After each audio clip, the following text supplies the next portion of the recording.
não é igual o Roberto Carlos, não, mas a gente se emociona muito. Porque isso é o reflexo de um trabalho, de uma união entre os trabalhadores dessa casa e vocês. E o resultado é esse, graças a Deus. Hoje nós temos a grata satisfação de estarmos fazendo o encerramento do mês espírita do 39º CIL em Saquarema. Muito bom ter vocês com a gente. Eu vou deixar meu obsessor oficial tomar a palavra, que ele está muito descansado. Eu trabalhei muito essa semana. Meu amigo. Boa noite a todos.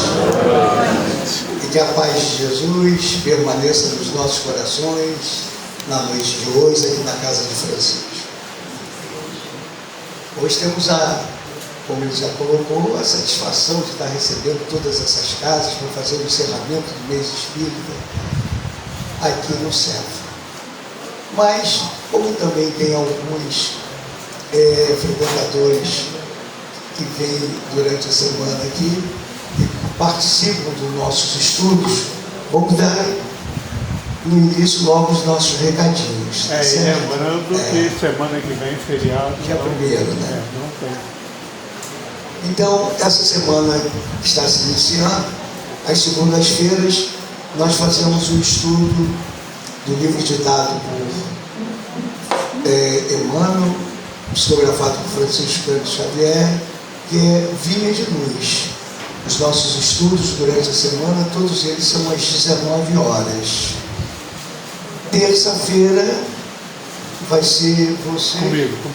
Terça-feira, então, é com o nosso querido Marcos, nessa semana, que nós fazemos de forma intercalada um estudo com ele e um outro com nossa querida Ingrid, falando sobre Joana de Ângeles. E o Marcos faz um estudo de introdução à doutrina espírita. É um curso assim maravilhoso. Tem até lanche. Inclusive. Ou fica montado. Às quartas-feiras, de forma intercalada, nós fazemos então Kardec, uma quarta, o Livro dos Espíritos, e na outra o Evangelho. Nessa quarta que vem agora, eu sou então facilitador do estudo do Livro dos Espíritos. O nosso querido Roberto Wander, que hoje não está presente, que está cometido também de uma doença, ele não pôde estar aqui fazendo esse encerramento com todos nós. Na próxima quarta, se Deus quiser, ele vai estar e, com certeza, fazendo o Evangelho. Então, nessa quarta, sou eu fazendo o Livro dos Espíritos. Na sexta-feira da outra... Excepcionalmente, dia 1º não vai haver. Da outra semana, no dia 1º de maio, como é um feriado, e todos os feriados agora, aqui o centro de Saquarema fica impraticável para que nós possamos fazer qualquer evento na nossa casa. Já começam lá, até para parar os carros é de muita dificuldade, fica tudo muito complicado. E aí não teremos atividade no dia 1º de maio. Ok? Então, encerramos hoje o mês espírita e na próxima sexta-feira não teremos atividades aqui na casa. Só dia 8. Apesar que dia 8 também é aniversário da cidade. É aniversário da cidade. Mas aí é mais lá para o centro, vamos ver como é que vai ser. Então vamos, para dar início, já estamos praticamente quase chegando às 20 horas, vamos fazer a leitura da nossa página de hoje, que vai ser um livro ditado por Emmanuel, psicografado por Chico, Palavras de Vida Eterna. E, na verdade, esse livro é um manual para que nós possamos fazer a nossa reforma íntima. São muitas mensagens, cada uma mais linda do que a outra, né? Mensagens com Patuíra, mensagens com Emmanuel, André Luiz, Meimei, né? Então tem muitas mensagens lindas nesse livro. E nosso querido Marcos vai fazer a leitura da mensagem 10.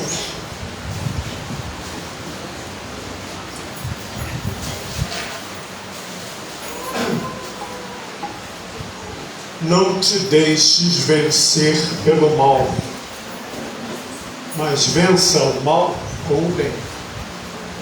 Palavras de Paulo aos Romanos, capítulo 12, versículo 21.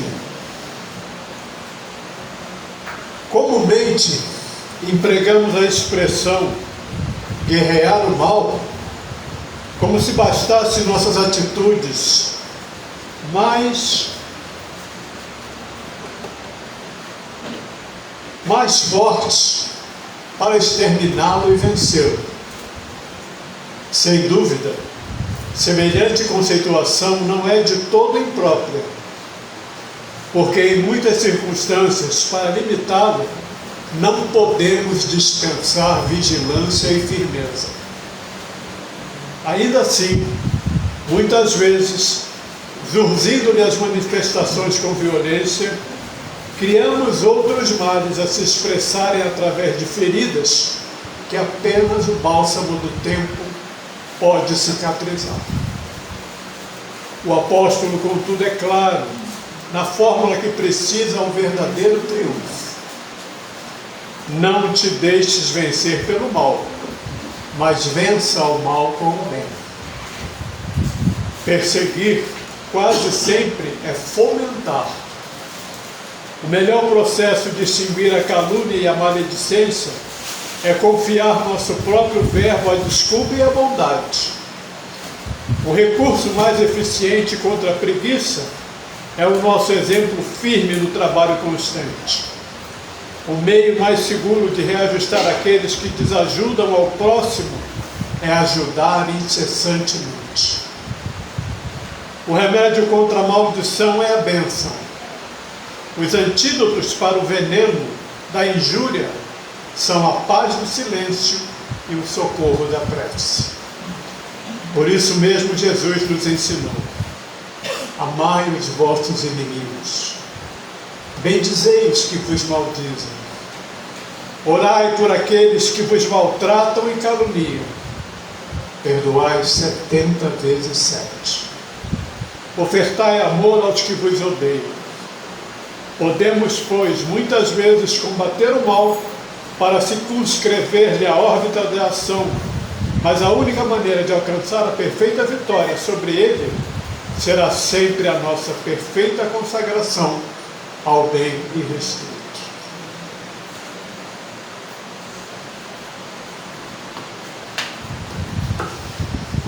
Depois de uma página dessa tão edificante, né?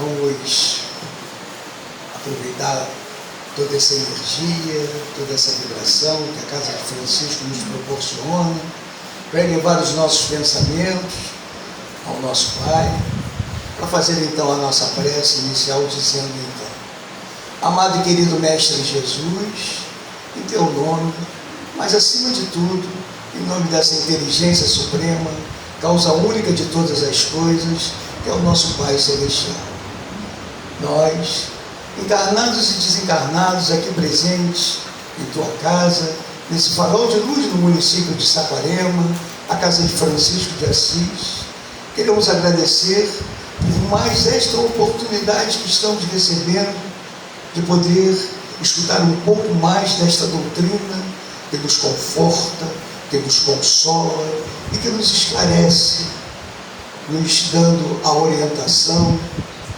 do Evangelho de Jesus, que nada mais é do que as leis divinas. Queremos nesse instante agradecer também a nossa Mãe Santíssima, que todos os dias, com seu manto de luz, nos ampara e protege. Agradecer ao mentor espiritual de nossa casa, Francisco de Assis, e a todos os benfeitores e trabalhadores da Casa de Francisco, que já desde cedo aqui estão preparando todo este ambiente para que nós, encarnados e desencarnados, possamos estar recebendo toda essa vibração, toda essa energia, com sentido único, de poder ter a devida compreensão e refletir sobre tudo aquilo que o nosso querido irmão Evaldo vai estar nos passando no seu estudo desta noite para todos nós. Assim, pedimos autorização à direção moral e espiritual da Casa de Francisco, para que possamos dar início ao estudo da noite com a certeza absoluta de que todos que aqui estamos presentes, encarnados e desencarnados, estamos sendo envolvidos com a presença do nosso querido e amado Mestre Jesus nos nossos corações. Que assim seja, graças a Deus. Meu querido Evaldo, agora vou ficar aqui pertinho na frente, mas não sou um obsessor não, vou estar só olhando, tá certo?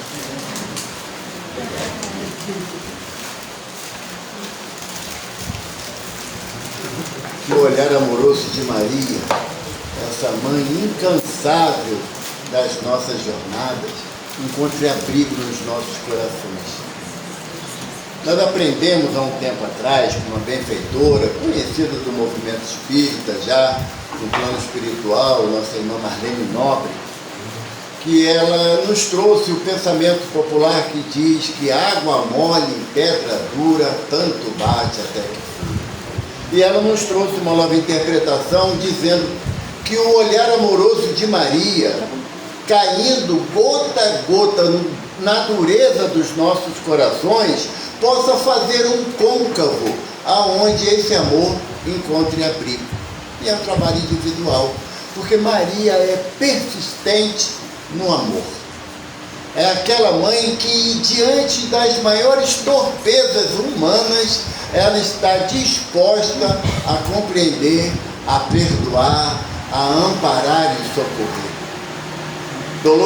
Maria Dolores tem uma poesia, Ternura de Mãe, linda, linda a poesia. Eu não sirvo para declamar não, eu reclamo. Mas reclamar para mim é complicado. Mas tem um trecho que ela se destinando a socorrer um grande aflito do Calvário, que foi Judas, e ele ainda revoltado pelas suas ações de não compreender a tarefa do Mestre, se joga ao suicídio, desencarnando em grande sofrimento, indo às furnas abissais pela dor, do remorso e pela vergonha, do não entendimento do amor do Mestre. Ela vai até as furnas abissais e fala: filho, te ofertarei outra mãe que te abrigará no seio generoso, aonde esquecerás todas as mazelas. Maria é a nossa intercessora, sabe? Para Nossa Senhora não existe um erro que não mereça compreensão e perdão, porque o próprio Evangelho de Jesus é um repositório de renovação, de recomeço, sabe? Jesus, na figura emblemática da mulher chamada adúltera, indica, vou fazer um estudo sobre essa passagem, sabe, então? Porque ela é de muita significação para a gente. Mas diante da proposta do Mestre de nos fazer refletir que aquele que não tiver pecado, atire a primeira pedra. Essa frase do Mestre toca no fundo da alma, porque quando você começa a refletir sobre o sentido de pecado, que no original do grego, a palavra pecado significa errar o alvo, não é cometer uma sandice, cometer um erro abominável, não, é errar o alvo. Todos nós estamos destinados à felicidade. Os Espíritos dizem isso a Kardec. Todos nós estamos destinados à felicidade. E quando nos desencaminhamos dessa felicidade, nós erramos o alvo, que é, na tradução grega, a palavra pecado. Mas Jesus pergunta para a mulher: onde os teus acusadores?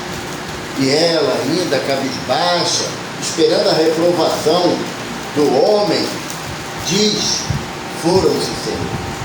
E o mestre fala: eu também não te condeno. Vá e não peque mais. O Jesus é o Jesus do amanhã, gente. Não é do ontem.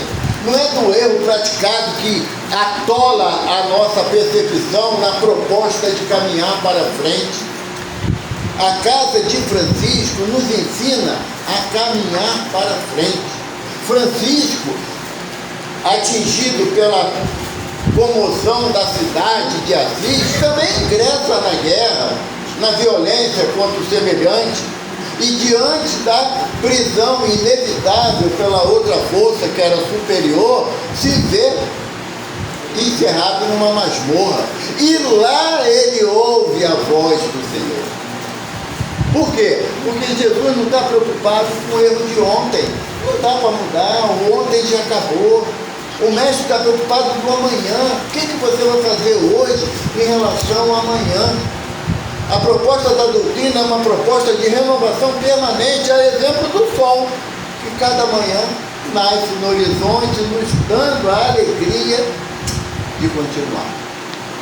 Porque o mestre fala para a gente: aprendeis o que foi dito, amarás o teu próximo e aborrecerás o teu inimigo. Até a vinda de João, o Batista, o reino do céu era conquistado pela força, e só os fortes os detinha, na ilusão de que os altos cargos eram a representação do reino dos céus. Eu, porém, vos digo, só o amor constrói. Errou? Eu já parei de contabilizar erros do Evaldo, porque eu comecei a anotar, sabe, filha? Comecei a anotar e eu vi que eu ia dar um problema muito grande para a natureza, que haja papel para anotar erro. Aí eu decidi o quê? O erro que eu cometi, ele me ensina a me resguardar do próximo erro. Porque o vai e não peque mais é a certeza do mestre que ele acredita em cada um de nós. Emmanuel fala numa página do livro Caminho, Verdade e Vida, ele diz que se Jesus não confiasse em nós, ele não teria vindo à Terra.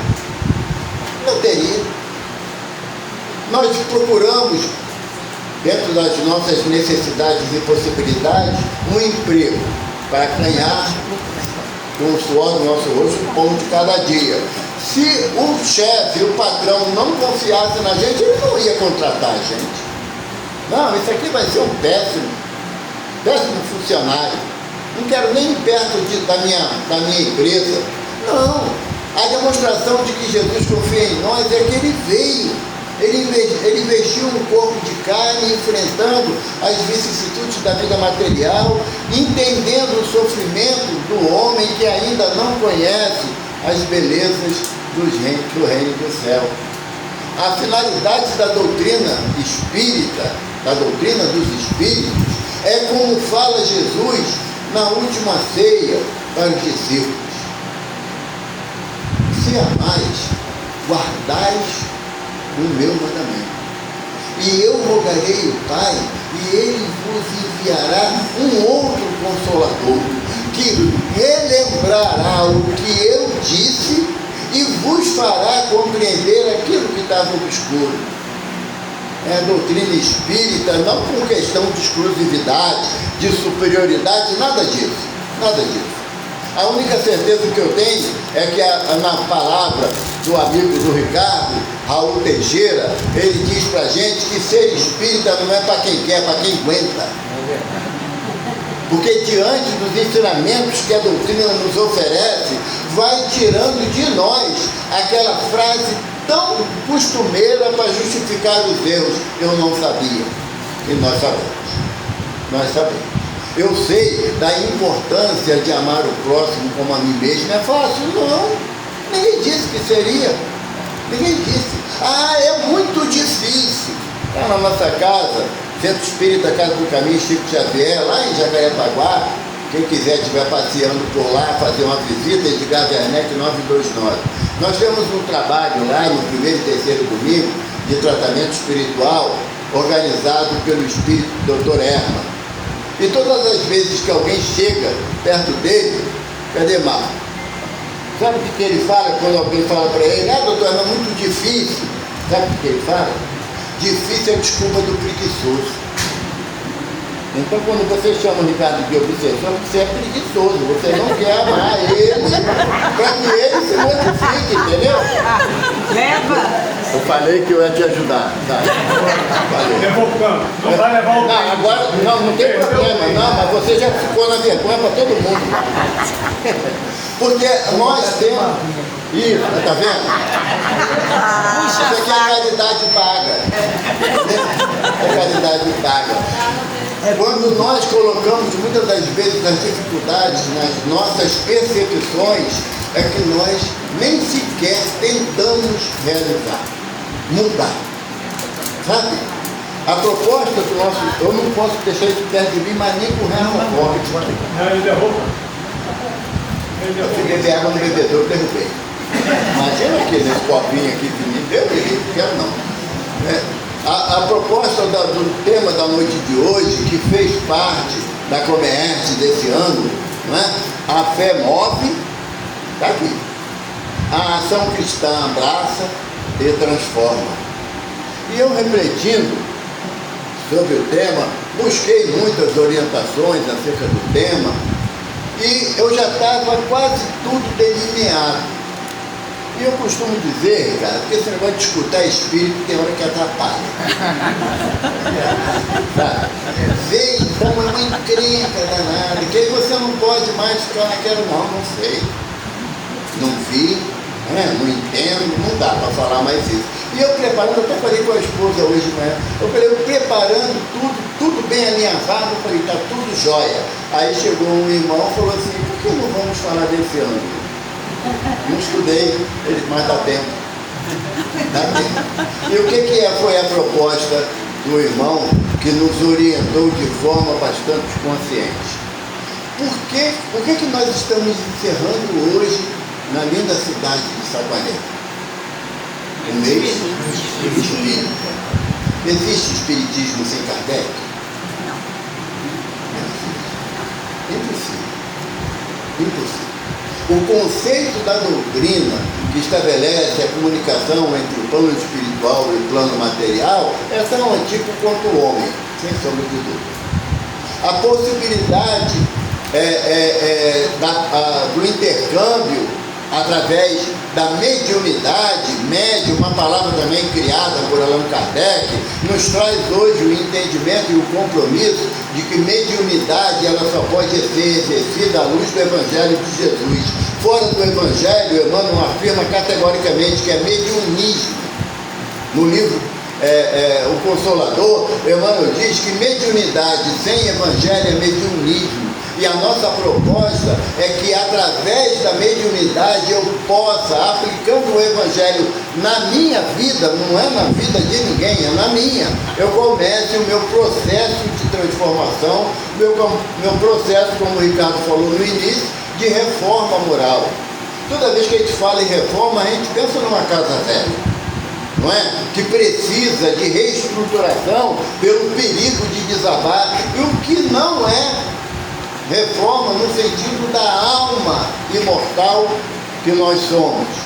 Que se nós não promovermos essa reforma, desmoronaremos na nossa ilusão.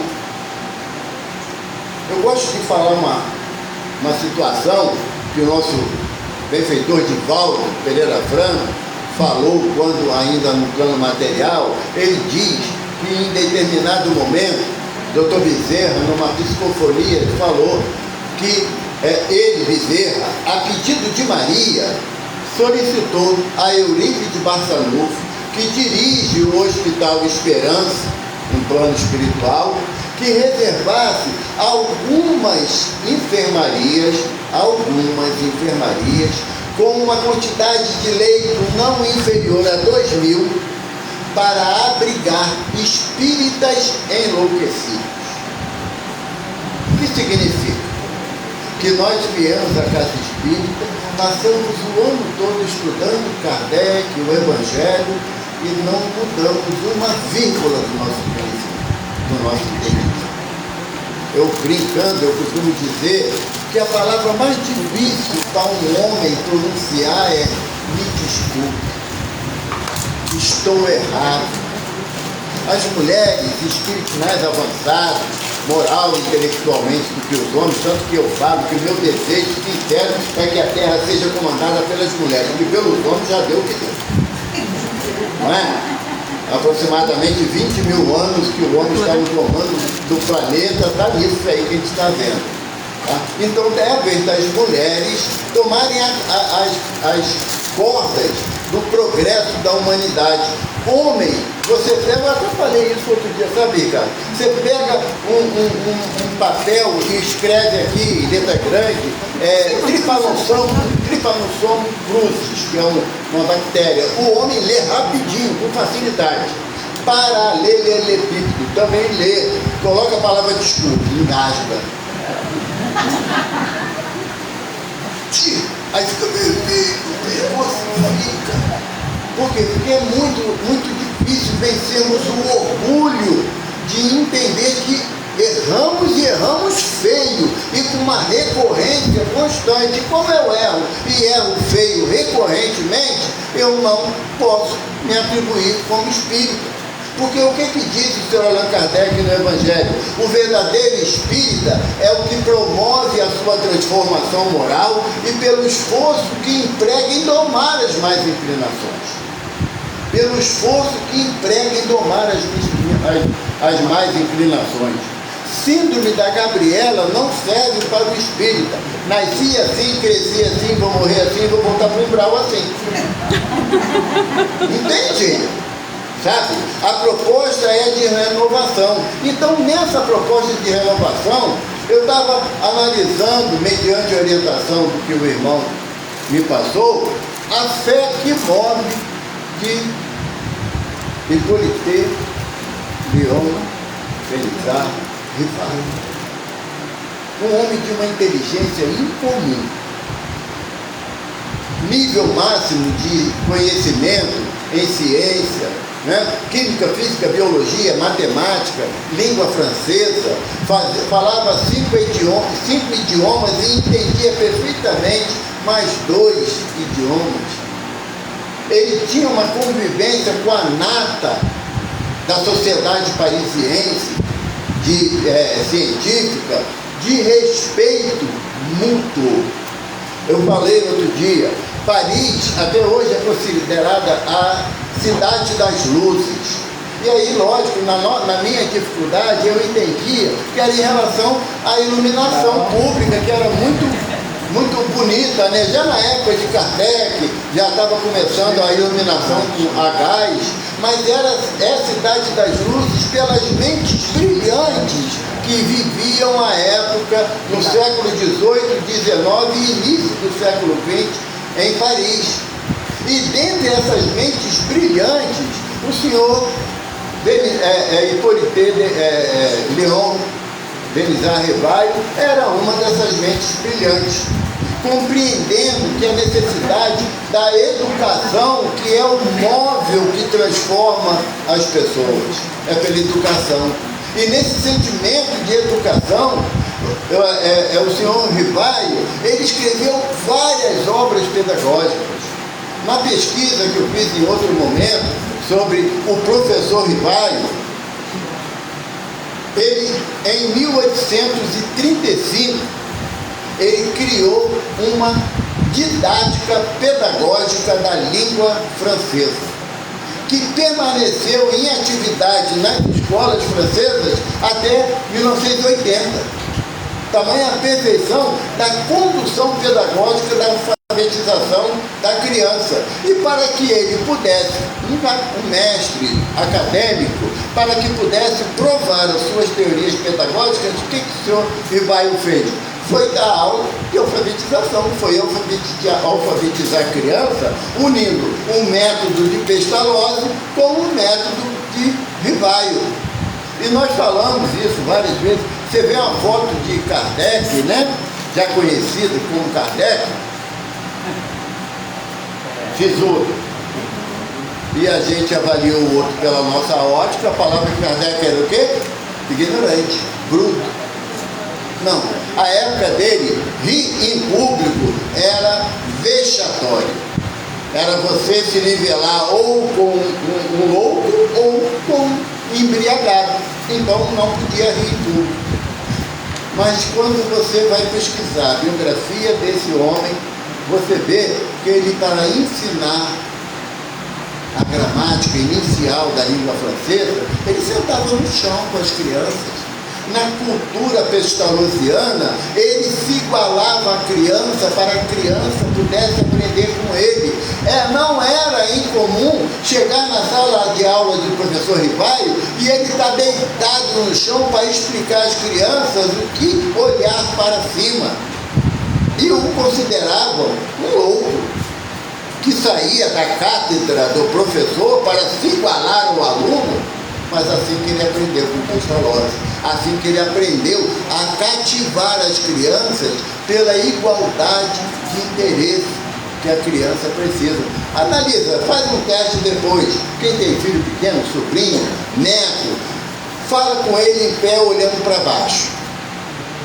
Ou ele se intimida com a postura, ou ele se desinteressa pela problemática que você traz. Senta no chão com ele. Ele vai te entender como alguém igual a ele. Então ele vai ter mais liberdade de agir. Então, o professor Rivaio, eu costumo fazer uma brincadeira, sabe? Eu acho que aqui ninguém vai cair não, Cláudio. Eu vou tentar, né? Nem você também sabe, Juliana. Que dia nasceu Allan Kardec? Os espíritos estão respondendo. Eu gosto de ouvir os espíritos, Marcos. Eles não falham. Marcos. 3 de outubro. Qual ano? Hã? Vera, fala, pelo amor de Deus. 1804. Não foi. Esse dia quem nasceu foi Denizar, Leon e Solitaire Rivaio. Kardec nasceu no dia 18 de abril de 1857, na primeira edição do Livro dos Espíritos. Está vendo como é que a gente não conhece nada de Kardec? A proposta da doutrina, para que nós possamos nos colocar na condição da fé que move, é o conhecimento, é o entendimento. Emmanuel tem uma frase que eu acho linda, que está no livro. Gente, eu anotei aqui, não vou achar. Eu vou achar, depois eu vou achar. A frase eu lembro. Emmanuel fala que falamos muito no movimento espírita quanto à fé raciocinada, que é necessária, que ela é impulsionante, mas esquecemos de racionalizar, de racionalizar a razão. Quando você começa a racionalizar a razão, ou seja, começa a perceber que a razão é um ponto de discórdia na maioria das vezes, porque eu tenho razão. Eu sei. A proposta de Emmanuel é que eu, iluminando a minha razão, eu entenda a dificuldade do outro de não me compreender e não ficar com raiva dele. Iluminar a nossa razão é dar um passo adiante para que eu aplique as orientações de Allan Kardec na minha vida. Não é eu querer mudar a vida de ninguém, por mais que eu ame alguém, eu não consigo mudar o pensamento de ninguém. E é tão difícil o Evaldo entender isso, é tão difícil que o Evaldo ainda não compreendeu, como um amigo espiritual falou certa vez para mim, que ou você tem razão ou você é feliz, as duas coisas não dá, são incompatíveis. O Mestre Jesus, na certeza da sua felicidade íntima, ele se calou diante de Pilatos, quando Pilatos pergunta para ele o que é a verdade. Jesus se calou. Por quê? Porque a verdade de um Cristo está longe da nossa percepção do que é verdade. Não compreendemos ainda. O senhor Allan Kardec, na questão 10, se eu não me engano é 10. Se eu estiver errado, você pode corrigir, tá bom? Mas eu acho que é a questão 10, mas são só 1019, lê que acha, com certeza vai achar. Mas na questão 10, Kardec questiona os benfeitores da humanidade. Pode o homem entender a intimidade de Deus? E eles dizem, não, falta-lhe sentido. Qual é o sentido que falta? A moralidade. Quanto mais você progride moralmente, você vai tendo uma percepção diferente daquilo que antes era absurdo.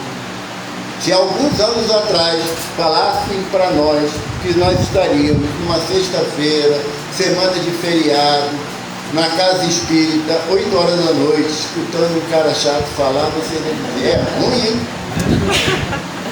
Não é?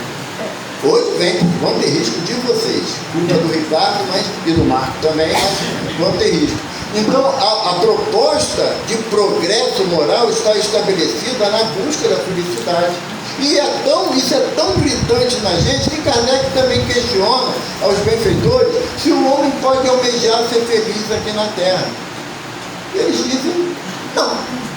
Porque já sabeis o que foi escrito lá em Eclesiastes, a felicidade não é deste mundo. Mas Kardec não era Evaldo para se dar satisfeito com uma pergunta, ele fez outra. Mas podemos então acreditar que o homem pode ter momentos de felicidade aqui na Terra? Aí os espíritos dizem, sim, não está lá, agora a frase é minha, e é fácil. Basta, para tanto, cumprir a lei de Deus na sua integralidade. A lei de Deus, ela está resumida na frase de Jesus, de amar a Deus sobre todas as coisas, de todo o teu entendimento, de todo o teu coração e toda a tua alma. Jesus está falando dos tríplice aspectos da condução do homem na terra: espírito, perispírito e matéria. Ele está falando amar a Deus nessas 3 situações, sobre tudo. Tá? Sobre o carro, sobre a casa, sobre a esposa, sobre o marido, sobre o filho, sobre o neto, sobre tudo. Amarás a Deus acima de tudo e ao próximo como a ti mesmo. E muitas das vezes nós temos dificuldade de amar o próximo. Por enquanto, amar os inimigos ainda é uma utopia para muitos de nós, para mim pessoalmente. Porque quando alguém se declara pelas palavras ou pelas ações que é meu inimigo, eu faço igual João, evangelista, que na época Jesus indo para Samaria, ia para Jerusalém, passando pela Samaria, e João com André foram à frente para buscar abrigo. Nenhum samaritano quis dar abrigo. Aí João, representando a vontade do Evaldo de amar os inimigos, o que João falou? Senhor, quer que peçamos fogo do céu para exterminar todos os samaritanos? Aí Jesus fala para ele, João, o Filho do Homem veio para salvar e não para exterminar. Então, quando você não gosta de alguém e você deseja que ele desencarne, aí vai ter o quê? Marco perto dele? O obsessor. Quando vai falar dele, ele foge. Tá vendo, Ricardo? Peguei no pulo. Eu olhei aqui, vi que ele estava com o livro aberto. Falei, agora que ele vai dar.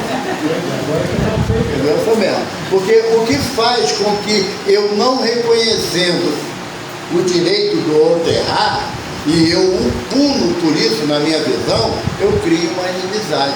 Porque hoje em dia, Ricardo, o termo obsessor está sendo considerado indevido. Indevido? Bullying? Eu não acho que não seja nem bullying, é falta de caridade mesmo. Por quê?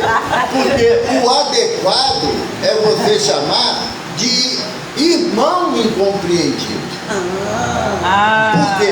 Por quê? Porque tem uma pessoa lá perto da igreja, agora, nesse momento, que ele não me conhece, mas me odeia. É possível? Sim. Não é. Ele nunca me viu. Eu já... Não, nessa. Não, da outra é pano escuro. Se levantar o véu, a gente entra em desespero. Logo, não é possível você ter uma inimizade que a gente chama gratuita. Não, é necessário uma relação qualquer. E nessa relação qualquer, você cria uma animosidade. Essa animosidade, ela toma proporção e acaba gerando o quê? Uma perseguição. Então, por isso que Chico, ainda encarnado, Chico dizia: já me chamaram inúmeras vezes de obsessor. E eu sempre senti uma tristeza, porque o meu desejo é caminhar para Jesus e não dele se afastar.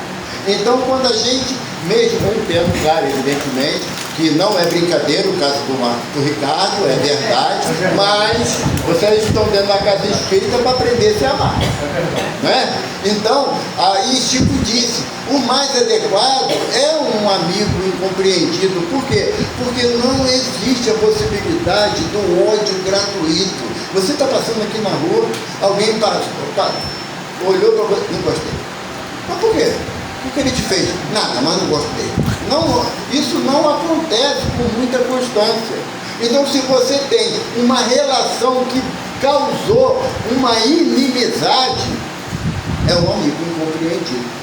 Porque quando você coloca na condição de amigo incompreendido, você está predisposto a reativar aquela amizade que adoeceu em algum momento atrás. Agora, quando eu caracterizo, não na brincadeira que o Marcos sempre faz, mas num tom pejorativo mesmo, aí você distancia a possibilidade do amar ao teu irmão, ao próximo. Porque Emmanuel fala, o livro é o Consolador, tá, gente? Vem agora, obrigado. Mas Emmanuel fala, no Pensamento e Vida, que as inimizades de ontem geram grupos familiares de hoje. E graças a Deus que a gente não é. Graças a Deus. Pega lá o filhinho, o nenenzinho, é um anjo do Senhor. Cresce, a gente sabe que não é anjo, mas a gente se esforça em continuar amando assim mesmo, não é? Na certeza de que um dia ele vai caminhar na luz do bem, do amor e da caridade fraterna. Então, quando você fala em fé que move, e você olha a figura do senhor Allan Kardec, um homem de uma inteligência incomum, que falaram para ele que a mesa respondia com pancadas perguntas.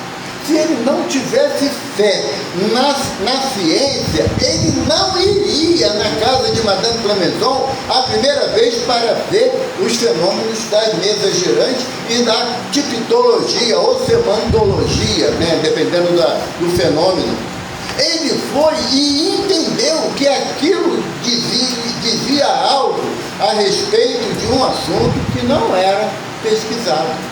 Tanto que ele fala com o senhor Fortier, na primeira vez do convite, o senhor Fortier falou: as mesas giram. Fortier, meu querido, usando o magnetismo, sabendo ser possível. Vai, mas elas também respondem. Ele deu uma sonora gargalhada e falou: me prove que uma mesa tem músculo e cérebro, e eu acreditarei na sua proposição. Tu não quer ir ver? Ele não tem tempo para essas coisas. Essas sandices dos salões, que era uma atitude comum à época, nos teatros, circos, as mesas, tinha muita falcatrua. Mas o senhor Fortier, o senhor Dufour, o senhor Baudin falou para ele: mas é verdade, as mesas respondem aos nossos questionamentos. Vamos na casa de Madame Clemenceau. Madame Clemenceau era uma pessoa de uma seriedade absurda, altamente respeitada na sociedade parisiense. Aí Vimário falou: na casa de Madame Clemenceau que vocês fazem a reunião? Por ela irei, pela seriedade dela. Sabe aquele negócio que o nome e o fio do bigode era o suficiente para a confiança? Ele foi, aí ele disse: eu só vou se eu puder realizar uma pequena pesquisa para evitar fraudes. O senhor Fortier falou: tudo bem, pode ir, sem problema. Ele chegou na casa de Madame Clemenceau, deu Claro, cumprimentou, boa noite, foi no local estabelecido para a reunião, levantou a toalha para ver se tinha alguma coisa amarrada no pé da mesa, passou a bengala pelo alto para perceber se... No filme tem até uma imagem semelhante, né? E aí ele sentou e ele avisou, cara, sentar-me-ei com todos, obedecerei a prática de botar as mãos assim, para que encoste um dedinho no outro, que entendia que dava uma energia mais forte, mas não fecharei os olhos. Porque isso é um caso interessante, sabe? Porque às vezes a gente fala assim na prece, feche os olhos, como se fosse motivo de concentração. Pense em Jesus. Eu fecho o olho, penso no ator de Hollywood que vê...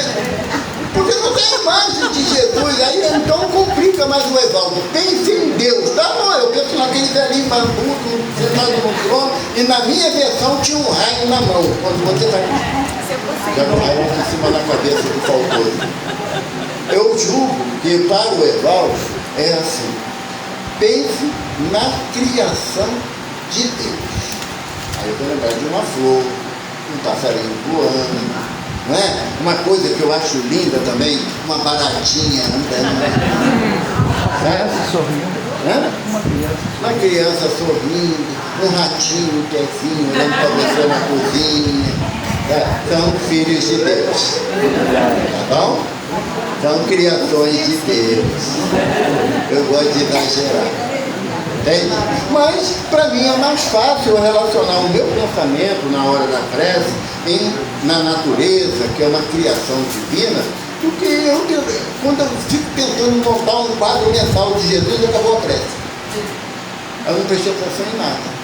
Então, o fechar os olhos, ele é uma alternativa que cada um pode ou não realizar, porque não é uma foto que você está de olho fechado, você está concentrado não, está de olho fechado. Esqueci de comprar pão, amanhã de manhã, estou de olho fechado. Não é assim? Não é? Ela sabe. Porque nós ainda temos fragilidades nas nossas percepções de concentração. Temos. Tem um livrinho fininho de Emmanuel, deve ter umas 48 páginas, Mediunidade e Sintonia. Maravilhoso em termos de explicação acerca do que é sintonia. E sintonia é a vontade de querer, semelhante à fé que os Espíritos falam lá no capítulo 12 do Evangelho. O Espírito Protetor fala que fé é a vontade de querer.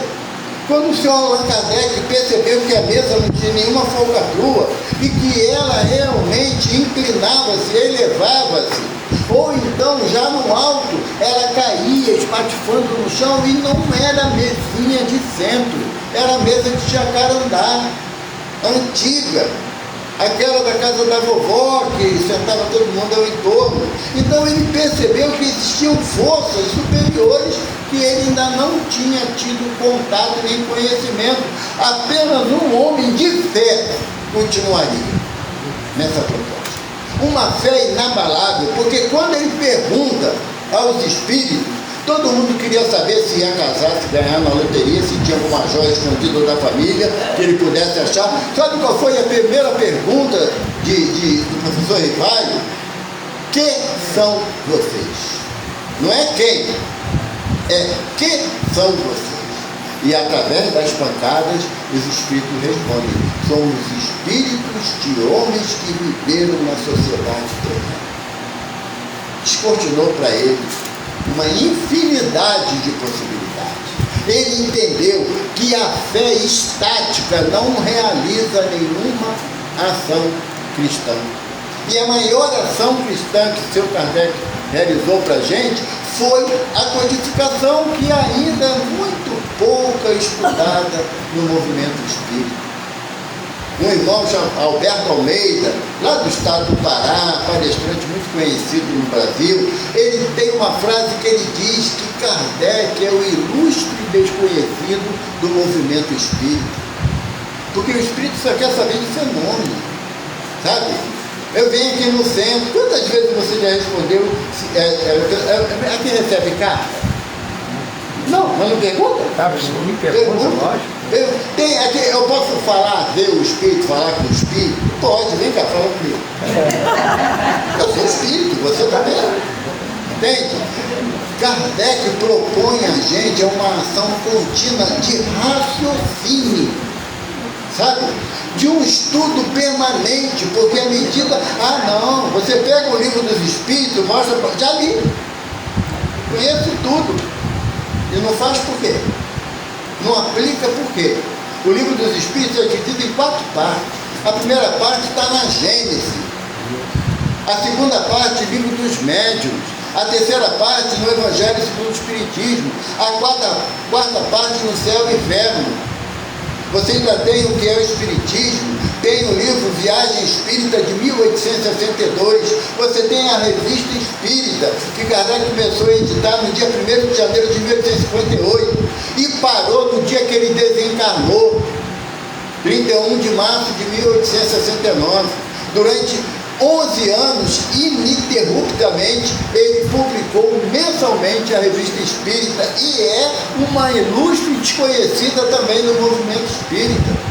Pega a Revista Espírita, você vai ver exemplo de milhares de manifestações, de entendimento, de opiniões, não só de Kardec, mas de outros ilustres estudiosos da doutrina dos espíritos. Então, a fé que é estática, que nada produz, aquela fé, eu tenho fé que meu filho vai arrumar emprego, mas ele está dormindo até 10 horas da manhã, vai aparecer não. Não vai aparecer não. Não, eu tenho fé, eu vou botar o currículo dele nas empresas. Não tem mais isso não, é via e-mail. Você tem que se atualizar naquilo que a doutrina te oferece. Tem no celular um aplicativo chamado Kardectédia. Toda a obra de Kardec aqui, na palma da mão. Toda a obra de Kardec.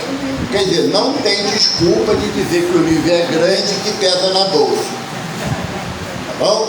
Não tem desculpa. Então Kardec, agindo com essa fé que move, eu separei aqui, tem uma mensagem do Espírito São Luís para ele,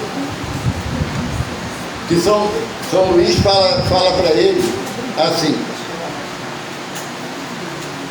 tens a fé dos que andam sobre as águas e és firme como a rocha. O que ele está falando para cá? A capacidade criativa desse espírito é inimaginável, sabe? É inimaginável. Senhor Allan Kardec, quem tiver oportunidade, lê a Gênesis no capítulo 18, você vai ver as comoções que a sociedade terrena está enfrentando, e você vai ver que ele falou isso em 1864. Entende? É estudar Kardec para você poder se situar na vida de relação que você tem. Emmanuel tem uma frase que eu gosto muito, que ele diz que do nada nada se tira. Se você não estuda Kardec, não pode afirmar ser espírita. Não pode. E Kardec fala para a gente, no Evangelho, que o verdadeiro espírita e o verdadeiro cristão é a mesma coisa. Então não precisa você falar que é espírita cristão, porque está inserido. Antigamente a gente falava, eu sou espírita kardecista. Não é? Que tinham medo de ser confundido com nossos irmãos bandistas. Era medo.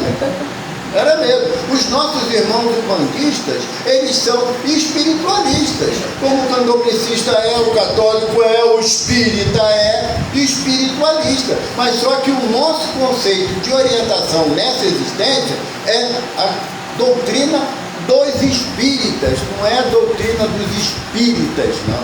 É dos espíritos. Que a base do nosso entendimento é recheada de informações do plano espiritual para todos nós. A figura de Kardec é uma figura de tamanha expressão em relação à espiritualidade que nós ainda não conhecemos direito. Mas no livro Cartas e Crônicas de Humberto de Campos, Irmão X, tem uma página, Kardec e Napoleão. Vale a pena ler. Se botar no Google, você acha só a página, não precisa ler o livro todo não, que cansa, né? É só a página para quebrar o galho, tá? Nessa página tem a reunião nas esferas espirituais da Terra de espíritos que foram grandes vultos do progresso humano, de todas as épocas, de todas as regiões, tá? Da Ásia, da Europa, do Oriente Médio, das Américas, espíritos de um padrão intelectual e moral elevadíssimo. E nesse momento estava já reinando na França, Napoleão tinha assumido o poder. Na sua arrogância tão comum para todos nós, que quando nos dão um pequeno cargo, complica para o nosso lado. Mas Napoleão chegou com o seu séquito de espíritos do mesmo patamar de entendimento dele, nessa reunião, onde tinha Sócrates, Lavoisier, Dante Alighieri, tem a relação de alguns espíritos nessa reunião. E Napoleão sentou-se numa poltrona ricamente ornada, porque ele era imperador, não era um qualquer na visão dele. E em determinado momento vem uma luz de uma imensidão muito intensa, e todos os presentes curvaram a fonte. E uma voz ouviu-se: eis o meu apóstolo, que vos envio, o pontífice da fé. E o Espírito se materializa na figura daquele que seria Allan Kardec. O pontífice da fé não é título humano de autoridade, sabe? De autonomia, não. É um espírito que faz parte da falange do espírito de verdade, que veio com a tarefa de dar um novo encaminhamento para a condução do homem na Terra. E a inteligência de Kardec é uma coisa que me apaixona, porque Kardec, ele fundou uma doutrina que tem 3 vertentes de excelência: ciência, filosofia e... religião. Não é religião. Se você estudar o Evangelho, na introdução do Evangelho, o Sr. Allan Kardec fala: podemos analisar o Evangelho de Jesus sob 5 aspectos. Eu, porém, analisarei a mensagem de Jesus pelo seu cunho moral. Então nós somos ciência, filosofia e adotamos a moral do Cristo como roteiro de caminhada. Porque se a gente se fixar apenas no aspecto da religião, nós vamos criar disseção. Que os católicos estão errados, os protestantes estão errados, o hinduísmo, o budismo, o taoísmo. Não. Nós temos como condução do nosso aspecto moral o amar ao próximo, amar a Deus sobre todas as coisas, e o próximo a si mesmo. Essa é a ação cristã da doutrina dos espíritos. De chegar um irmão ali no portão para pedir uma ajuda, não importa o que, você não está ali para julgar se ele merece ou não. Se a ajuda que você vai dar, ele vai fazer bom ou mau uso. Não é essa a finalidade da gente. Dr. Bezerra tem uma frase que ele usava ainda encarnado: quando você dá algo para alguém, você perde o título de posse. Perde o título de posse. Você dá um par de sapato para alguém e todo dia olha para ver se ele está pisando na lama. Está cuidando bem do sapato que você deu. Não é seu. Você deu. Sabe, eu já vi, Ricardo, pessoas chegar em casa espírita, ficar sentado na frente do bazar. Está fazendo aí? Quero ver quem vai comprar o vestido que eu dei. Se for alguém que eu acho que não dá certo, eu desaconselho: esse vestido não vamos dar. Vai ficar muito feio em você. Sabe? Por quê? Porque a nossa ideia não é uma ideia de doação, é de empréstimo. Sabe? Então, a proposta da doutrina é de você doar o que você tem no seu íntimo de mais importante. Que é atenção, carinho, sabe? Carinho. Vou te ajudar, mas é só essa é a última vez. E Vou dar dinheiro para você? Você vai usar para droga, para beber? Ué, você já determinou isso para a vida da pessoa? Se você está dando, o que ele vai fazer é problema dele. O irmão chegou perto do Chico, lá em Uberaba. Chico não é muito parâmetro, né? Porque ele faz coisas que a gente... É encrenca danada, né? É uma encrenca danada. O Chico, ele estava andando na rua e o irmão, meio tortinho, chapadinho já, pediu: ô Chico, tu ajuda tanta gente, me dá 5 cruzeiros aí, Chico. Aí o Chico: se eu tiver, eu te dou. Meteu a mão no bolso, tinha os únicos 5 cruzeiros. Aí eu falei, se eu tivesse, eu dou. Toma, meu filho. Aí quem estava com ele falou assim: Chico, ele vai beber. Ah, minha filha, ele quer, mas depois vai pra cá dormir, olha que benção. Entendeu? É difícil, eu não estou dizendo que é uma ação fácil não, sabe, Marco? Mas é possível. É possível. O Chico, ele tinha um hábito, quando ele não tinha ninguém para lhe atender, ele estava com um horário um pouco vago. Sabe aonde o Chico ia? Para refletir, para descansar? O cemitério. Ele dizia que era uma tranquilidade. Passava um espírito ou outro, mexia com ele, mas a maioria das vezes era um lugar tranquilo.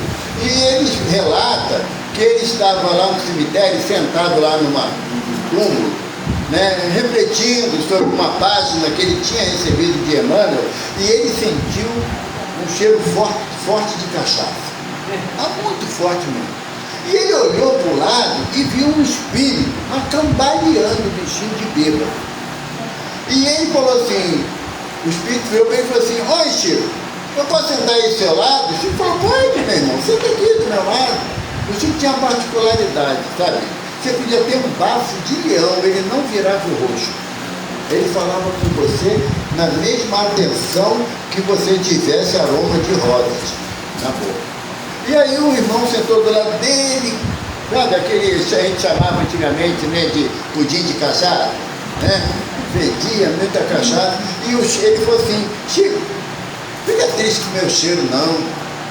É que o meu trabalho aqui é muito ingrato, Chico. Ele é mesmo, meu irmão. O que você faz aqui no cemitério? Ele falou assim: olha, Chico, quando o cabra morre e não quer largar o corpo, não quer sair de dentro do túmulo, eu tenho que entrar lá no túmulo para tirar o espírito de lá. E é uma fedentina, sabe, Chico? Aquela carne podre, né? Aí eu tomo umas cachaças mesmo, que o pessoal bota ali de oferenda, para aguentar a tarefa. Aí o Chico falou assim: então já vou ficar avisando a você, na minha vez toma 3 garrafas de cachaça, porque vai ter ruim de eu largar o corpo. Por que o Chico falou isso? Para que o irmão não se sentisse diminuído por estar diante de um espírito equilibrado emocionalmente que ajuda tanta gente. E o que a gente fala quando alguém bêbado ou drogado chega perto da gente? A gente sai de perto. Se tiver de carro, fecha a janela rapidinho, sabe? Não tem paciência. Você vai de um brau. Vai ter que ter paciência. Tem que ter paciência. Porque o espírita que escolhe tarefa, ele não está entendendo qual é a ação cristã que lhe é proposta. Divaldo conta que ele passava numa rua lá em Salvador, em frente a um bordel, casa de prostituição. E ele via na porta um freio, com um olhar doce, um sorriso amoroso. E o Divaldo ficava pensando: tadinho do espírito, está enganado, né? Está na porta do bordel, meu Deus, será que ele não sabe que desencarnou? O Divaldo olhava, ele dava teloco para Divaldo dava teloco para ele e seguia. Todo dia aquilo. Um dia Divaldo passou, o freio não estava lá. Divaldo: minha nossa, eu acho que agora ele descobriu que ele é espírito, não precisa ficar nesse lugar, né? Deus me livre, na frente do bordel. E o Divaldo, primeira semana, segunda semana, o espírito não estava lá. Numa outra vez, Divaldo chega, o espírito está na porta do bordel, lá na rua não, na porta do bordel. Aí Divaldo olhou para ele deu telogo para Divaldo mandou a pergunta mental: meu irmão, onde você estava, meu irmão? Você sumiu, não te vejo mais. Fui promovido, Divaldo. Aí Divaldo: fui. Eu agora fico embaixo da cama das meninas, orando a Deus para ela abandonar essa vida. E aí? Você vai desencarnar, aí eu quero trabalhar no Cefa. Primeiro você passa e não acha casa, não é certeza de achar não, tá? Você vai passar aqui 300 vezes, né? Eu tenho certeza que era, pode ter um maldito. Será que mudou? Eu não sei. Aí você fala o quê? Bom, eu posso ir na igreja, pelo menos ali, né? Tem padre, né? Você não está na igreja, você vai lá e você não consegue entrar na igreja. Porque é questão vibracional. É de vibração, é de condução do seu amor na matéria. Sabe? Não é título. Está pensando que vai desencarnar, tem crachazinho da casa de José Luiz do Espírito Santo? Tem não. Tem crachazinho não. Chico chegou perto de seu irmão, o Chico já doentinho, falou assim: seu irmão, pode fazer a pergunta do senhor? Pode, Chico. Quando eu morrer, o senhor vai estar aí me esperando? Eu não falei assim: Chico, eu sou muito ocupado. Quando você se perceber desencarnado, procura uma casa espírita, tem equipe de plantão para acolher espírito recém-desencarnado. Aí o Chico começou a gravar o endereço da Casa da Prece, lá em Uberaba, e eu gravei a minha, de Gaverneck 929.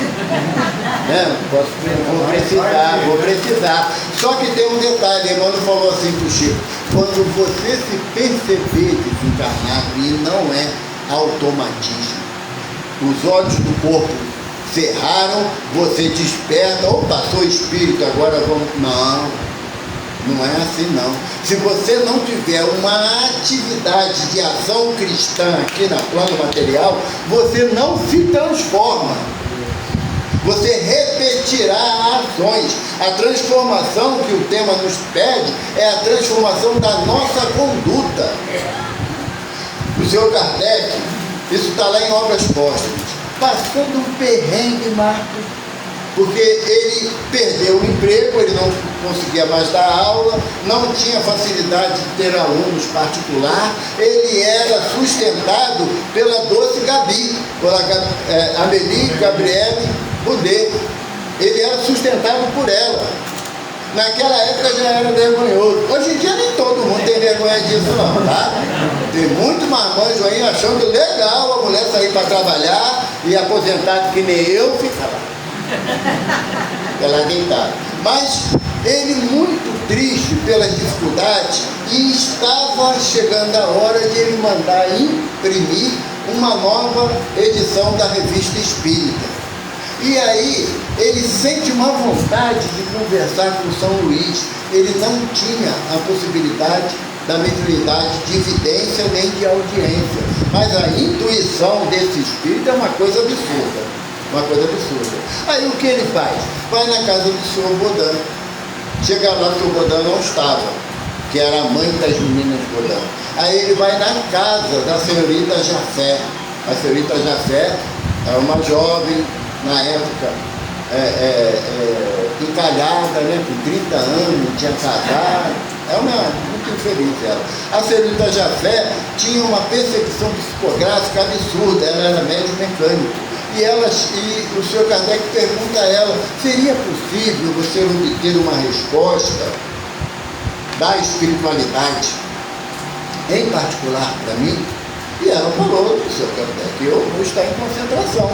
E aí o senhor Kardec faz a segunda pergunta: posso entender que vocês me ajudam nas dificuldades materiais?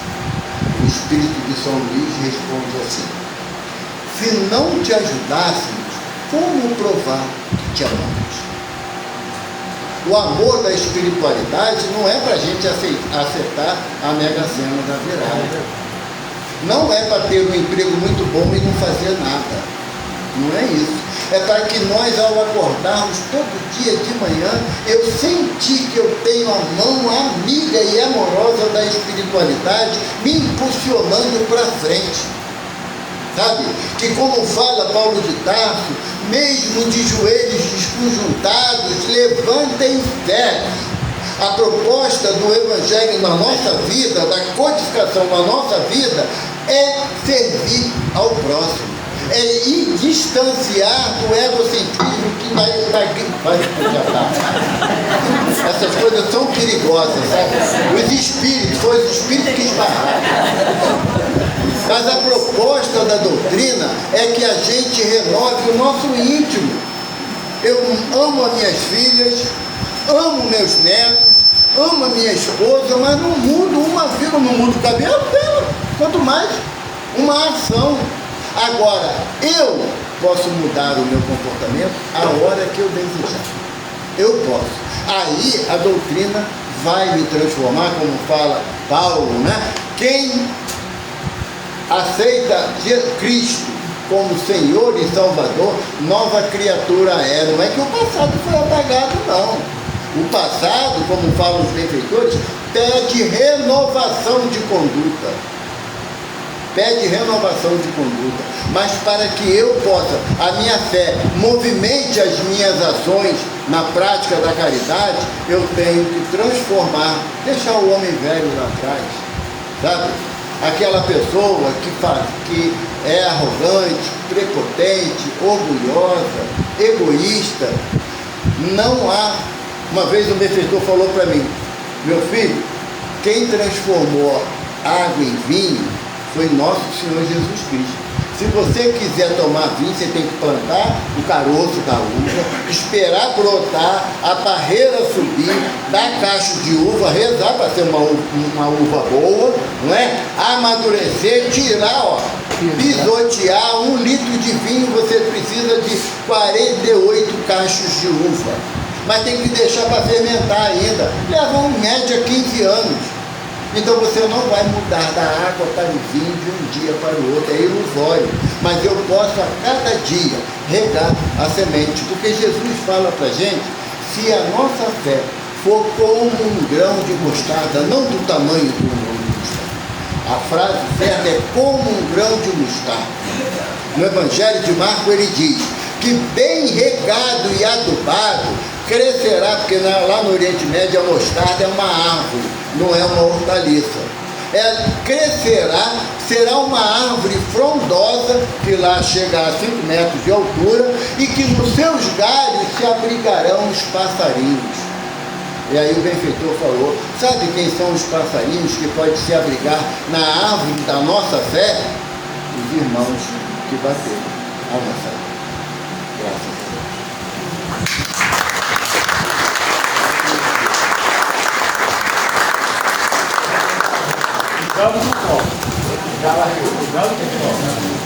Bem, vamos agora para a segunda parte do trabalho da noite, que são os passos. Nós vamos fazer um passo coletivo para poder depois fazer a nossa confraternização, não? Então, Os passos dos trabalhadores. Vamos ficar aqui. Também. Hoje.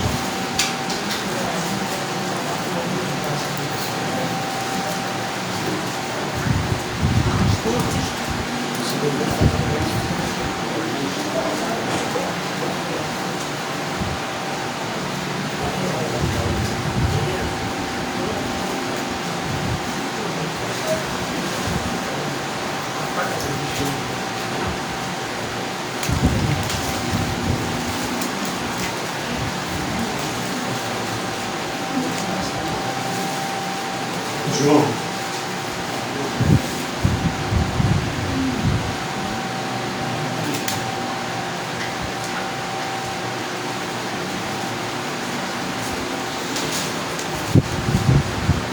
Meus queridos irmãos, minhas queridas irmãs, é chegado o momento de recebermos as graças do alto, se assim for a vontade de Cristo. Estejamos aptos, em sintonia com os Espíritos de luz, para recebermos de graça aquilo que de graça recebemos. Meus irmãos, que Deus esteja entre nós e que o caminho a ser trilhado seja o mais leve possível. Meus irmãos, vamos ao passe.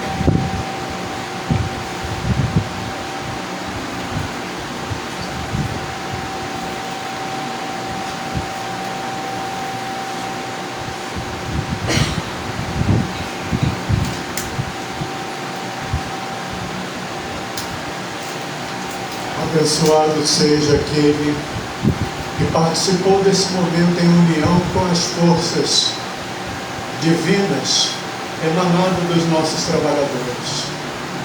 Que sejamos dignos de receber esta bênção. As nossas águas foram fluidificadas e agradecemos a intervenção dos nossos trabalhadores. Ainda em oração, que assim seja. Graças a Deus.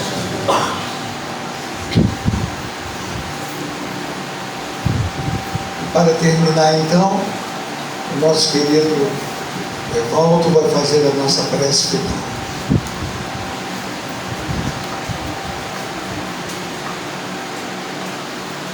Buscando a figura amorosa de Francisco de Assis, exemplo de fé em movimento, de ação cristã permanente e da proposta de transformação que buscamos nessa casa, te agradecemos, mentor amigo, pelo amparo que o teu coração bondoso esparge por cada um de nós. Permita, mensageiro de Jesus, que tenhamos renovado em nosso íntimo o desejo sincero da transformação, de buscarmos o Evangelho do Mestre como bússola para a nossa caminhada. Encaminhe os nossos corações à prática do bem, o nosso entendimento à coerência do amor e permita, Senhor, que após o período de confraternização possamos nos dirigir aos nossos locais de origem, amparados pelo teu amor, Mestre, e pelo olhar amoroso de Maria Santíssima. Mais graças.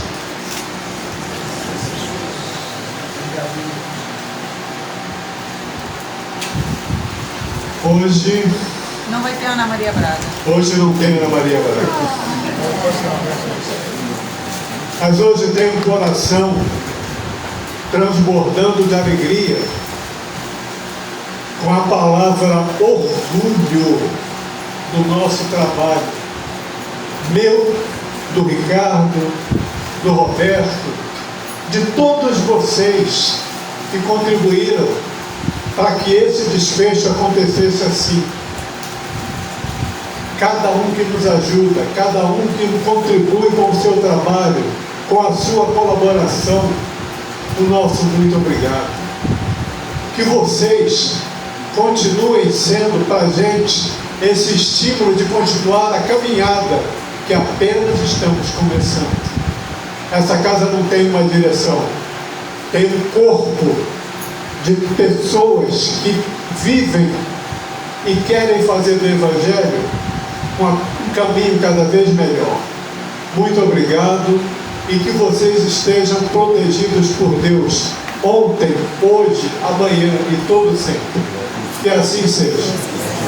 Irmão, agora não ia dar não, hein? Tá vendo? Tem um coração bom. Eu não ia dar não, que ele me escolheu.